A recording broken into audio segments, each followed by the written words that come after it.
নমস্কার বন্ধুরা, আজকে রাধারানীর রান্নাঘরে আমি খাসি মাংস রান্না করে দেখাবো। দেখুন, খাসি মাংসটা নিয়ে নিয়েছি। এর মধ্যে আমি একটা মশলা তৈরি করে নেব। আদা, রসুন, পেঁয়াজ, কাঁচা লঙ্কা একসাথে বেটে নিচ্ছি। এইবার দিয়ে দেবো কিছু গুঁড়ো মশলা। আদা পেঁয়াজ রসুন যে বেটেছিলাম সেটা দিয়ে দেবো। আর গুঁড়ো মশলা হিসাবে দিচ্ছি ধনে গুঁড়ো, জিরে গুঁড়ো, লঙ্কা গুঁড়ো, লবণ। এটা ভালো করে মাখিয়ে আমি 1 ঘন্টা রেখে দেবো। সামান্য এর মধ্যে একটু আমি লেবু রস দিয়েছি।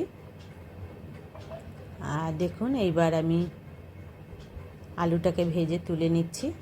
এবার সেই তেলে আমি গোটা গরম মশলা দিয়ে দিলাম আর কুচানো পেঁয়াজ দিয়ে দেব। আর সামান্য কালারের জন্য লঙ্কা দেব, কিন্তু যেহেতু আমি ওর মধ্যে লঙ্কা দিয়েছি আর বেশি লঙ্কা দেব না।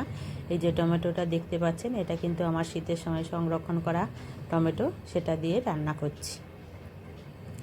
দেখুন, এবার মশলা কষানো হয়ে গেছে। তার উপর থেকে আমি এবার খাসি মাংস দিয়ে ভালো করে কষিয়ে নেব। কষানো হয়ে গেলে আমি আগে থেকে গরম জল করে রেখেছি, এর মধ্যে দিয়ে দেব।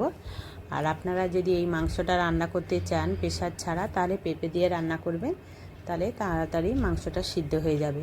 যেহেতু আমি পেঁপে দিইনি, আমি প্রেসারের মধ্যে 3 থেকে 4টে সিটি দিয়ে রান্না করে নিয়েছি। দেখুন কত সুন্দর হয়েছে। ভিডিওটা ভালো লাগলে অবশ্যই একটা লাইক করবেন।